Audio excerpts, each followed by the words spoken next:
In today's video, I'm going to teach you how to hide a page in Webflow using 3 easy methods that are perfect for beginners. Whether you're looking to temporarily conceal a page or simply want a cleaner navigation experience for your site visitors, these steps will make it effortless. By the end, you'll have a clearer understanding of how to manage the visibility of your Webflow pages.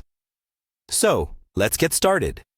First, head over to Webflow's website. If you're not already familiar, Webflow is a powerful tool that allows you to create beautifully custom websites with its visual design interface.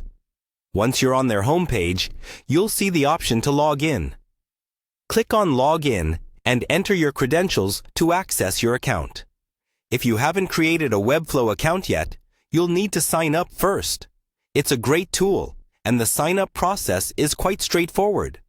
Once you've logged in, you'll be directed to your Webflow dashboard.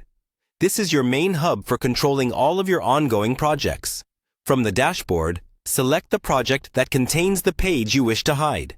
This will take you into the project editor, where you can make various changes.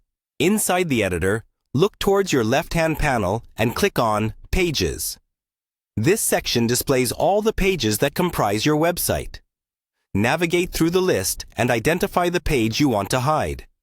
When you've found it, hover over the page's name and you'll see a gear icon appear, which stands for Settings. Click on it to open the page's settings. Now within the page settings, you'll notice a small arrow down icon. Click on this icon to reveal more options. Among these options, you'll find Save as Draft. By selecting this, you essentially hide the page from public view. It remains in your project, but it's not accessible to visitors on your live website. This method can be especially useful if you're working on content that isn't quite ready for launch, or if you simply need to clean up your site's navigation without deleting pages permanently. Once you've clicked Save as Draft, remember to publish your site so the changes can take effect. Head to the upper right corner of your dashboard and hit the Publish button. This ensures that all your settings are applied on the live site. And that's it! You've now successfully hidden a page in Webflow using the Save as Draft feature. You can always go back and switch the draft status back to Published whenever you're ready for the page to reappear on your site. This provides great flexibility and control over the content you wish to display or hide at any given time. Thanks for watching.